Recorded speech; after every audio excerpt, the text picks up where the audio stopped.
गर्मी के मौसम में सबसे पहले जो चीज याद आती है वो है एसी। दोस्तों, अक्सर लोग गर्मी के मौसम में तेज धूप और हाई टेम्परेचर से बचने के लिए फैन का इस्तेमाल करते हैं, लेकिन जब फैन भी आग उगलने लगता है तब लोगों को एसी की याद आ जाती है, जो ज्वालामुखी जैसे कमरे को भी शिमला बना देती है। लेकिन दोस्तों, क्या आपको पता है कि आखिर फैक्ट्री में एसी कैसे बनाया जाता है और वो कैसे काम करता है? अगर नहीं पता तो बने रहिए हमारे साथ वीडियो के अंत तक। रूम को ठंडा करने के लिए 3 मेन कंपोनेंट लगाए जाते हैं। पहला कंडेंसर, जो रूम के बाहर यानी छत के ऊपर लगाया जाता है, जिसे हीट एक्सचेंजर भी कहा जाता है, जो रूम से आने वाली गर्मी को कूल करके वापस रूम में भेजता है। और दूसरा कंपोनेंट होता है इवोपरेटर यानी इंडोर यूनिट, जिसमें एक फैन लगी होती है जो कंडेंसर से आने वाली कुल एयर को रूम में डिस्ट्रीब्यूट करती है। और तीसरा कंपोनेंट होता है कंप्रेसर, जिसका काम होता है रूम के हॉट एयर को कंडेंसर के पास भेजकर कूल एयर को वापस इवोपरेटर में भेजता है। अगर दोस्तों इसके बारे में और बात करें तो इसमें refrigerant gas, thermostat, expansion valve और फिल्टर जैसी चीज लगी होती है। एसी को बनाने के लिए सबसे पहले इसका 3D मॉडल तैयार किया जाता है।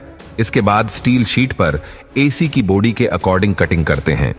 फिर इन्हें छोटे छोटे पीस में काटकर बेंडिंग मशीन में डालकर बेंड करके एसी का साइड पैनल बनाते हैं, जिससे एसी का कैबिनेट बनकर तैयार हो जाता है। अब सभी पार्ट को पेंटिंग रूम में भेजकर व्हाइट कलर स्प्रे कर दिया जाता है। अब बॉडी के सभी छोटे बड़े पार्ट बनकर तैयार हो जाते हैं। फिर फैन को बनाने के लिए मोल्डिंग मशीन में प्लास्टिक के लिक्विड को डाल दिया जाता है। अब फैन बनकर तैयार हो चुका है। अब नेक्स्ट है हॉट कोयल यानी कंडेंसर में लगाने वाली कोयल रोड को बनाने की बारी। तो इसे बनाना स्टार्ट होता है कॉपर ट्यूब को एक फिक्स लेंथ में काटने से। फिर इन कॉपर ट्यूब को बेंडिंग मशीन में डालकर कंडेंसर ट्यूब का शेप दिया जाता है। अब एल्यूमिनियम कोयल का एक मोटर लेयर बनाकर उसमें कॉपर ट्यूब को डाल दिया जाता है और कोयल ड्राइव को ओवन में डालकर इस पर एक खास तरह के ऑयल को लगाया जाता है। उसके बाद इसे कन्वर्टर बेल्ट से आगे भेजकर इनके दूसरे साइड में यू शेप का मेटल लगाकर कन्वेंशन में लगे रोड को लॉक कर दिया जाता है। उसके बाद इन रोड को फिट कर दिया जाता है। फिर इसे पानी में लीकेज टेस्टिंग के लिए रखा जाता है। अब इसे फोल्डिंग मशीन में डालकर 2 लेयर में फोल्ड कर दिया जाता है, जिससे कंडेंसर कोयल बनकर तैयार हो जाती है। फिर कंडेंसर को एसी बॉडी में असेंबल करने के बाद एक कंप्रेसर को लगा दिया जाता है। फिर फैन को लगाने के लिए एक खास तरह की मोटर लगाई जाती है। उसके बाद इनलेट और आउटलेट वाल्व लगाकर कंप्रेसर पाइप के साथ कंडेंसर को वेल्डिंग करके क्रिटिकल पार्ट को स्कैन किया जाता है और इसमें फैन लगाकर एसी का इंटरनल पार्ट तैयार कर लेते हैं। अब सर्किट बोर्ड में कैपेसिटर, टेम्परेचर सेंसर और पावर सप्लाई यूनिट लगा दिया जाता है। अब इसी के फ्रंट पैनल पर कंपनी का स्टिकर लगाकर एसी के साथ अटैच कर दिया जाता है। फाइनली कंप्रेसर तैयार हो चुका है। अब इसे टेस्टिंग के लिए आगे भेज दिया जाता है, जहां पर अलग अलग वोल्टेज पर इसे चेक किया जाता है। फिर उसे दूसरे चैम्बर में भेजकर फैन की स्पीड को चेक करने के बाद इसका वाटर प्रूफ टेस्टिंग और फिर बॉक्स में पैक करके इनका सर्कुलेशन और वाइब्रेशन टेस्टिंग किया जाता है। और इस तरह से आपका आउटडोर यूनिट पूरी तरह बनकर तैयार हो जाता है। अब नंबर 2 पर आता है इंडोर यूनिट मेकिंग प्रोसेस।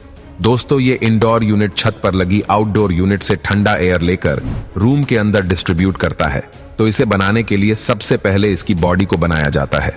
उसके लिए प्लास्टिक को मोल्डिंग मशीन में डालकर बॉडी का शेप दिया जाता है। बॉडी बन जाने के बाद बारी आती है इवोपरेटर कोयल को बनाने के लिए। कॉपर आउट को बेंडिंग मशीन से बैंड करके इवोपरेटर कोयल का शेप देते हैं। अब सभी कोयल को एक साथ वेल्डिंग करके स्टील कवर में अटैच कर दिया जाता है। फिर इनमें इनलेट और आउटलेट वाल्व लगाकर कुछ इस तरह तैयार कर लेते हैं। दोस्तों, इन्हीं वाल्व की मदद से एसी में कूल एयर आता है और हॉट एयर बाहर निकलता है। अब एसी की बॉडी में सर्किट लगाकर स्क्रू से टाइट कर दिया जाता है। अब एयरिंग के साथ ब्लोअर फैन लगाकर इवोपरेटर को कवर करके उसमें मोटर को लगा दिया जाता है, जो कि ब्लोअर को रोटेट करने में मदद करता है। अब इसे अगली प्रोसेस के लिए आगे भेज दिया जाता है, जहां पर उसमें मोटर की वायर को फैन और सर्किट बोर्ड के साथ जोड़कर दिया जाता है। फिर बॉडी कवर लगाकर टेस्टिंग के लिए भेज दिया जाता है। टेस्टिंग के बाद इस पर कंपनी का स्टिकर लगाकर इसे मार्केट में भेज दिया जाता है।